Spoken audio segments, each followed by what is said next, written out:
অভিরাম ঠাকুর, হরকৃষ্ণ দাস ঠাকুর আর উদ্ধরণ দত্ত ঠাকুর আর নিত্যানন্দ প্রভু চারজন মেয়ে দেখতে গেছিলেন নিত্যানন্দ প্রভুর বিবাহের জন্য। জায়গাটার নাম হচ্ছে বাগনাপাড়া। বাগনাপাড়া নাম হলো কেন প্রথম আমরা জানি।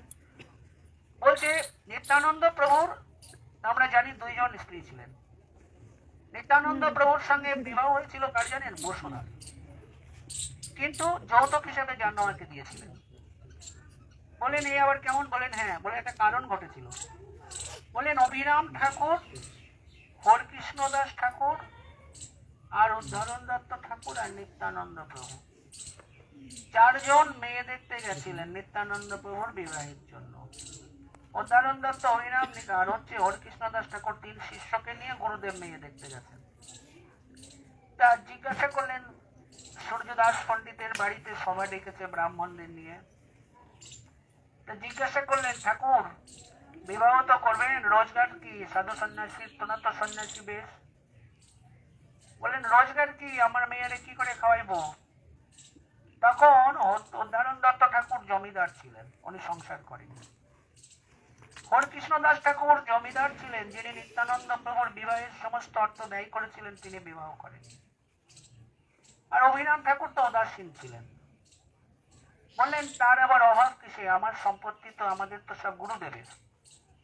বলেন তা নয় বুঝলাম, কিন্তু উনি রান্না করে খায় না কি করে? বলেন ঠাকুর নিজে রান্নাও করেন। উদ্ধরণ দত্ত বললেন আমিও রান্না করি। উদ্ধরণ দত্ত বোঝের একজন দ্বাদশ গোপালের এক গোপাল। বলেন আরে তুমি তো দত্ত, বণিক, বণিকের হাতে খাই ব্রাহ্মণ, ব্রাহ্মণের জাতি ঠিক নেই। তখন ব্রাহ্মণদের খুব জাতির বিচার ছিল। তাহলে এই অনাচারী ব্রাহ্মণকে মেয়ে দেওয়া যাবে না। নিত্যানন্দ প্রভুকে বললেন, গ্রামের ব্রাহ্মণরা মিলে বললেন। বলে তাহলে কি হবে? নিত্যানন্দ প্রভুর এখন তার বিবাহ হলো না। তিনারা ওখানে একটা নদী আছে, সেই নদীর তীরে বসে সৎসঙ্গ করছে। এবার কি হবে? যখন হলো না, চলে গেলেন। এদিকে বসুধা চিন্তা পেরেছেন ইনি সেই বুঝিয়ে বলরাম। এই নিত্যানন্দ প্রভু রূপমাধবকে দর্শনে আকৃষ্ট হয়ে তিনি মুক্ত হয়ে গেলেন। যে নিত্যানন্দ প্রভু চলে এলেন, বসুধা প্রাণ ত্যাগ করলেন। বলছে বিরহ স্বরূপ বসুধারে দংশিলাম, বিরহ দংশিলাম, সেই কারণে বসুধা প্রাণ ত্যাগ করিলাম।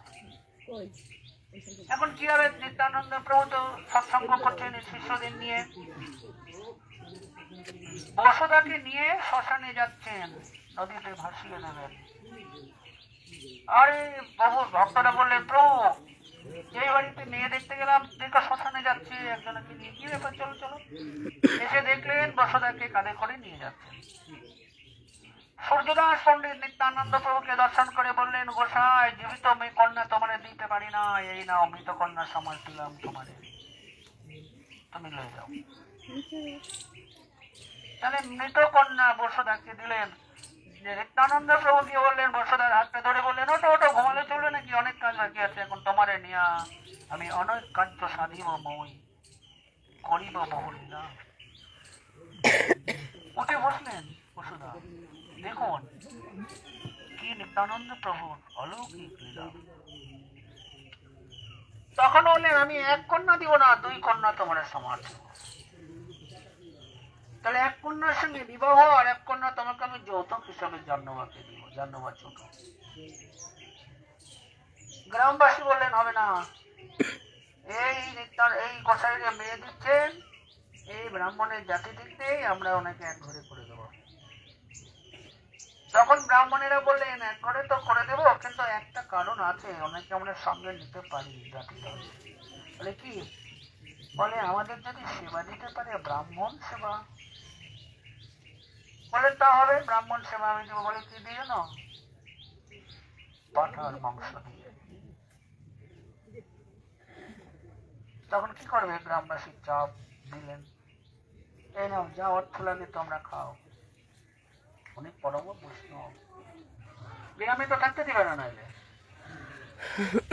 হয়ে গেল। বললো সূর্যদাস এ বিঘ্ন হয়ে গেছে। বলে কেন? বলে আমাদের সেবার মধ্যে একজন শূদ্র প্রবেশ করেছে, ব্রাহ্মণের ভোজনের শূদ্র প্রবেশ, এ তো হয়ে গেল। আবার পুনরায় তো আছে খরচা দিতে হবে, আমরা অস্বীকার করবো।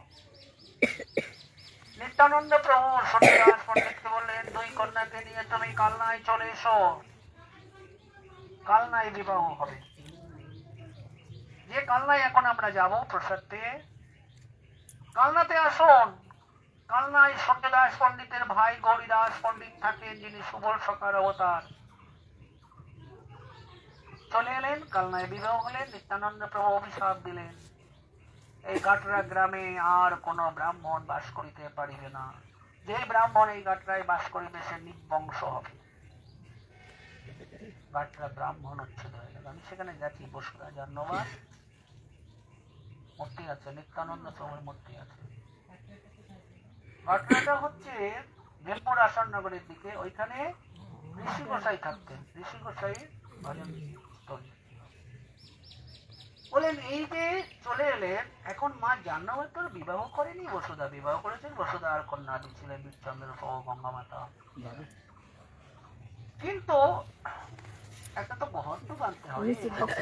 গোসাই কি করে ঘর বাঁধবে, জায়গা কোথায়? বলে প্রভুর মনোমত জায়গা চাই। গঙ্গার মধ্যে একটা দোহা ছিল, যেখানে সবাই নামতে হয় করতেন, জলের পা। একটা খড় ছিঁড়ে সেখানে ফেলে দিলেন। খড়টা ঘুরতে ঘুরতে একটা দ্বীপ তৈরি করলো, নাম হলো খড়দাহ গ্রাম।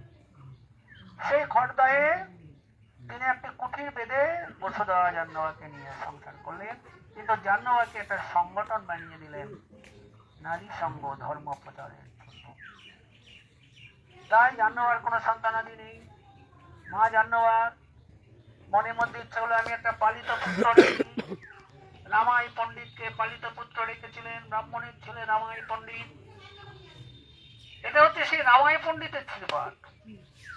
এই মা জাহ্নবী যখন রামাই পণ্ডিতকে নিয়ে বৃন্দাবনে গেলেন, বৃন্দাবনে আপনারা কাম্যবনে যারা গেছেন 84 কোষ পরিক্রমায়, কাম্যবনে গোপীনাথ মন্দির আছে না, স্বয়ং গোপীনাথ মা জাহ্নবীর হাতটা ধরে বসিয়ে দিলেন ডান দিকে।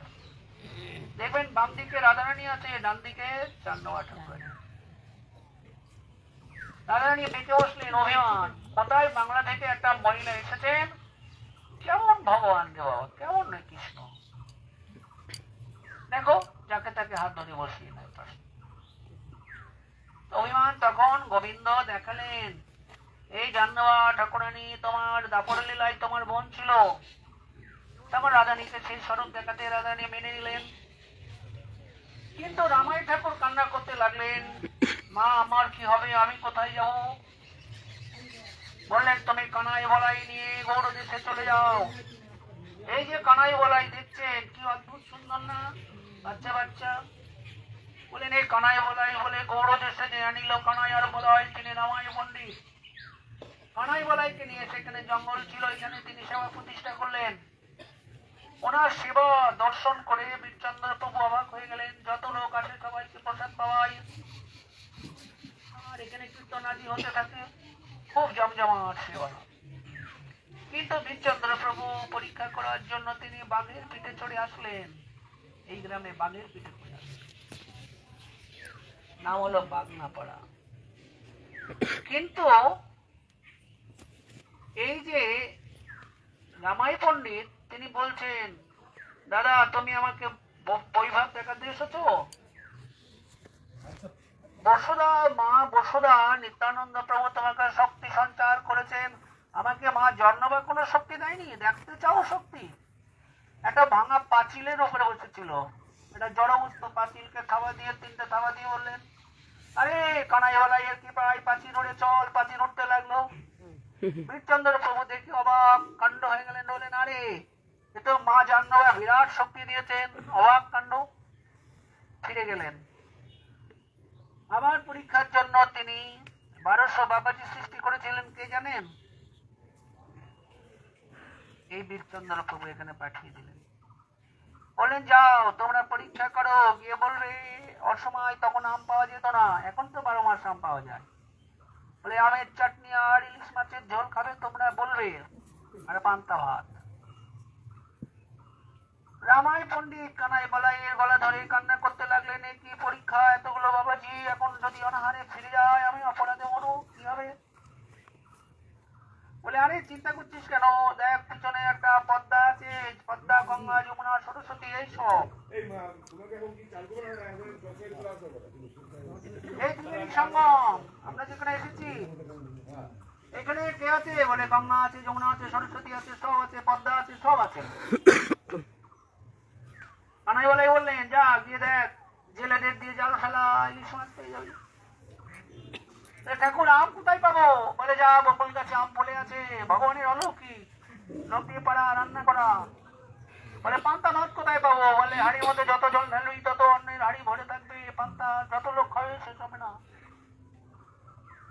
বলে তাদেরকে লোক দিয়ে খাইয়ে দিলেন তারা খেয়ে চলে গেল তখন বীরচন্দ্রবাবু বলেন তোদেরকে খেতে বলেছে নাকি তোদের পরীক্ষা করতে পাঠিয়েছে হায় হায় পোড়া কপাল কি সর্বনাশ তখন উনি 1200 মাতাজির সৃষ্টি করে ফেললেন সব পারেন তিনি বীরচন্দ্রবাবু দিয়ে বললেন যা তোরা একটা অন্য সম্প্রদায় সহজিয়া হয়ে যা ওই মাতাজি বাবাজি হয়ে তারা ওই মাছ টাছ খায় এগুলো একটা সহজিয়া পন্থা এখান থেকে সৃষ্টি হয়ে গেল দিয়ে বীরচন্দ্রবাবু বললেন যা তোদের মুখ দেখবো না তোরা খেয়ে গেলি কি ব্যাপার বলে যাদেরকে বীরচন্দ্র প্রভু ত্যাগ করলেন বলেন মুখ দর্শন করবো না তাহলে আমরা কি করে তাদের সঙ্গ করি ঠিক না তা বললেন এই সেই কানাইওয়ালাই আর এই কুণ্ডের জল সর্বতীর্থের জল কুণ্ডের জল আপনারা মাথায় নেবেন হ্যাঁ এখানে আমাদের রান্না হয়ে আসছে প্রসাদ পেয়ে আমরা এখান থেকে যাবো কোথায় বলে কালনা যাবো বলে কালনার মহিমা একটু বলে দিই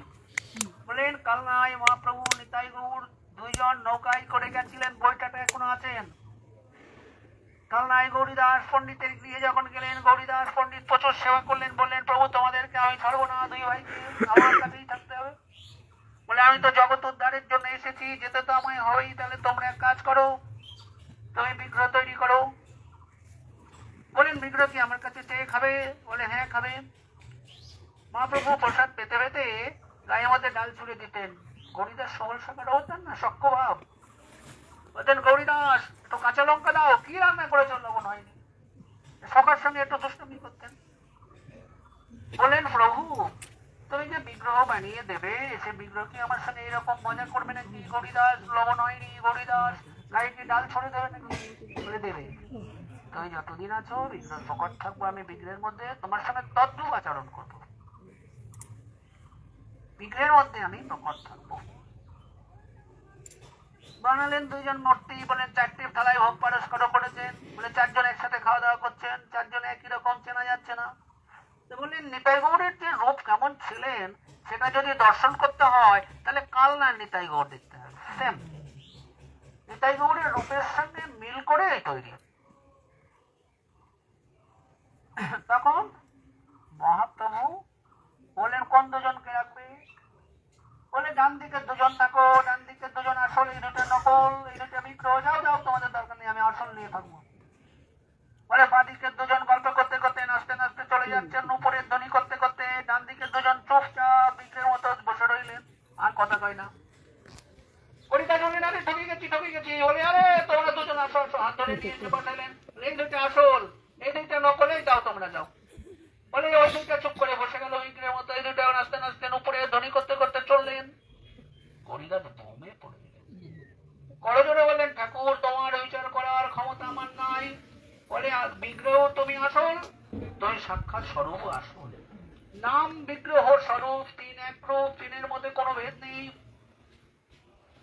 আমরা গৌরমণ্ডলে অনেক জায়গায় দর্শন করবো শুধু বিগ্রহ আপনার সাক্ষাৎ কানাই বলাই কৃষ্ণ বলরাম এখানে বসে আছেন অতএব তখন বললেন প্রভু তোমার যা ইচ্ছা তাই করো তখন মহাপ্রভু বললেন বিগ্রহে আমি বিগ্রহ রূপে রইলাম প্রকট রইলাম বিগ্রহের মধ্যে সাক্ষাৎ বিগ্রহ রূপে প্রকট থাকবো সেইখানে দর্শন করো ওখানে সিদ্ধ ভগবান দাস বাবা আছেন এই ভগবান দাস বাবা ভজন করতেন যাকে দর্শনের জন্য রামকৃষ্ণ দেব এসেছিলেন সিদ্ধ জগন্নাথ দাস বাবা এসেছিলেন এই সিদ্ধ বাবা গঙ্গায় যেতে পারেন না বার্ধক্য জীবনে তখন কি হলো না দুঃখ করতে লাগলেন মা গঙ্গা কুয়ার মধ্যে দেখা দিলেন বলেন আমি এই কুয়ার মধ্যে তোমার বাড়ি যে কুয়ার মধ্যে আমি আছি গঙ্গা দর্শন দিয়ে বলেন এই কুয়ার জলে তুমি স্নান করো নিত্য আমায় দর্শন পাবে তাহলে দেখুন বিশ্বাস ভক্তি ভজন আমরা তো কত গঙ্গায় স্নান করি গঙ্গার কৃপা হয় না রনি বিশ্বাস ভক্তিতে নিজের ঘরের কুয়ার মধ্যে গঙ্গাকে নিত্য দর্শন করতে পারি তাই নাম হলো পাতাল গঙ্গা। আর বর্ধমানে রাজার 108 শিব আছে, সেই শিব আমরা দর্শন করে আমরা চলে আসবো নকুল ব্রহ্মচারী শ্রীপাদ, যেনার শরীরের মধ্যে মহাপ্রভু আবেশ অবতার হয়েছিলেন। সেই নকুল ব্রহ্মচারী দর্শন করে আমরা চলে যাব নিমতলা দ্বিজবাণীনাথের শ্রীপাদ, গৌর গদাধরের শ্রীপাদ দর্শন করে আমরা আজকে হল্ট করব কোথায় বলেন? ভালুকা। ভালুকা হল্ট। আগামীকাল আমরা ভালুকা থেকে দর্শন করব শান্তিপুর, পলিয়া, হালিশহর, কাঁচরাপাড়া, কল্যাণী, ফুলের পাহাড়, এগুলো দর্শন করব। এখন আমাদের রান্না হয়ে যাচ্ছে, প্রসাদ থেকে কালনায় গমন। আমরা সব জায়গায় একটু সময় দেবেন, বসে সব জায়গার মহিমা বর্ণনা করব। মহিমা আস্বাদন না করলে আমরা ভাববো এটা একটা পুকুর তো আমার বাড়িতেও আছে, এখানে কি করতে মহারাজ নিয়ে গেছে? আমার বাড়ির পুকুরের জল ভালো, অনেক পরিষ্কার, এটা নোংরা পুকুর, দিলীপ বাবা ভাববো না। কিন্তু মানুষের যেমন আমরা গুণ দেখি, তার রূপ দেখে বিচার করি না। বলে পুকুরটার রূপ দেখো না, পুকুরের গুণ দেখবো। কারণ এই পুকুরে সাক্ষাৎ কানাই বলাই লীলা করেছেন, স্নান করেছেন। এই পুকুরে রামায় পণ্ডিত সমস্ত বৈষ্ণবদেরকে স্নান করিয়েছেন। এই পুকুরের জল সবাই নেবে, যেমন মধু পুষ্করণীর জল পান করে মধু করেছিলেন শিখণ্ডী। এই গৌর মণ্ডলে অসংখ্য লীলা, যা শ্রবণ করলে হৃদয় প্রাণ জুড়িয়ে যায়। দুঃখ হয় আমরা গৌর মণ্ডল সম্বন্ধে কেউ জানি না।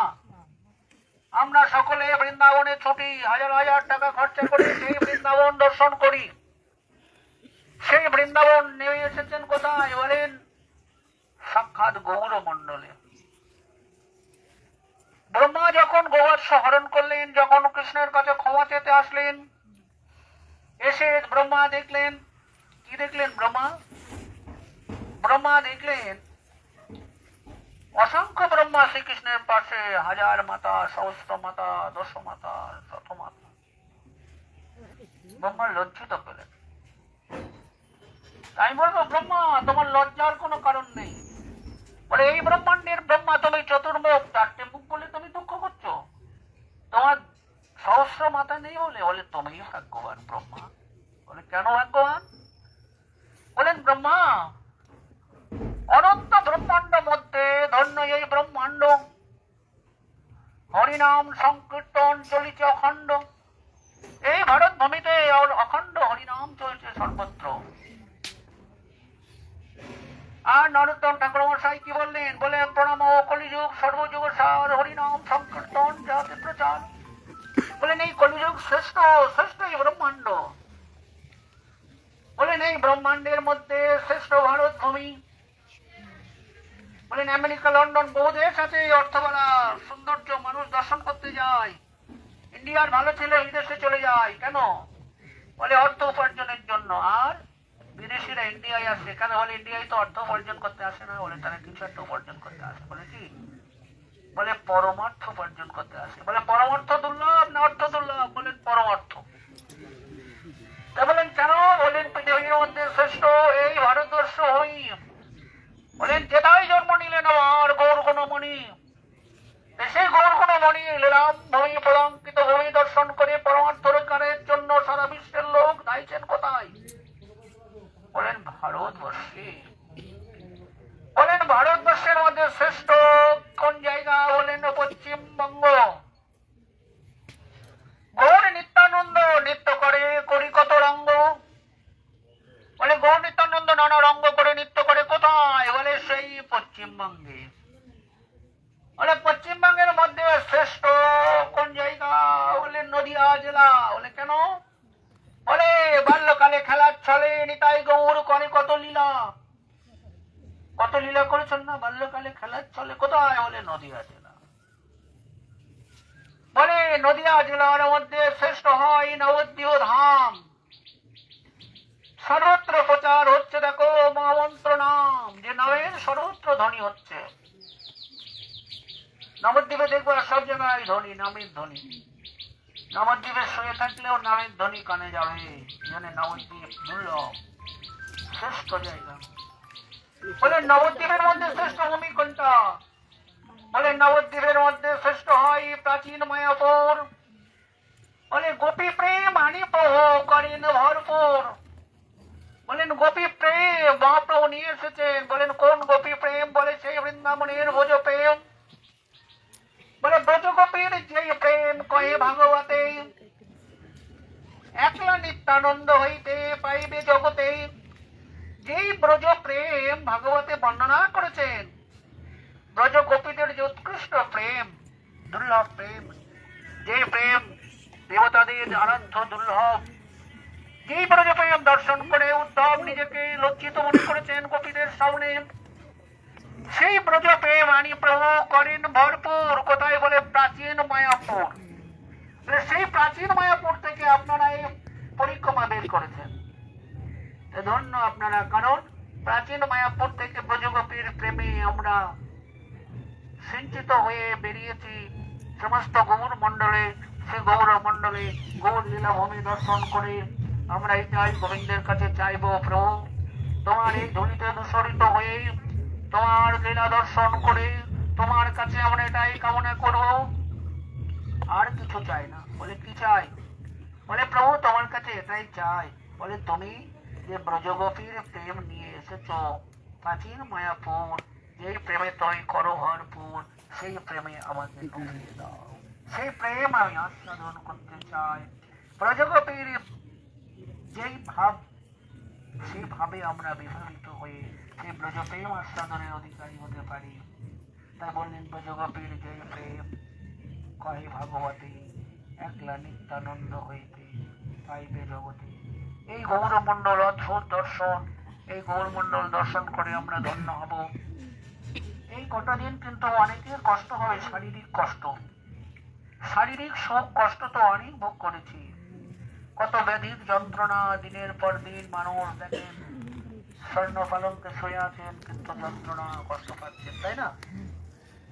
আমাদের সুস্থ শরীর নিয়ে বেরিয়েছি, প্রত্যেকে সহানুভূতি দেখিয়ে এই কদিন আমরা ভাববো আমরা একটা পরিবারের মানুষ, একই পরিবারের প্রত্যেকের সুবিধার কথা চিন্তা করে আমরা সকলের প্রতি সহানুভূতি দেখিয়ে এই পরিক্রমা সকলেই সুস্থ থাকুক।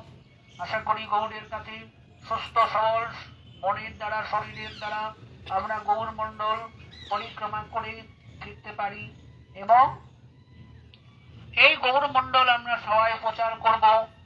আমরা তো গৌর মণ্ডল করছি, তোমরাও গৌর মণ্ডল পরিক্রমা করো, নিজেকে ধন্য হও। গৌর মণ্ডল আস্বাদন না করলে ব্রজমণ্ডল আস্বাদন হয় না। বলেন গৌর মণ্ডল আস্বাদন হলে ব্রজমণ্ডল আস্বাদনটা অতি সহজ হয়। তাই আমরা এই গৌর মণ্ডলটা দুর্লভ, গৌর মণ্ডলটা সবাই দর্শন করে ধন্য হব। জয় নিতাই, জয় গৌর, জয়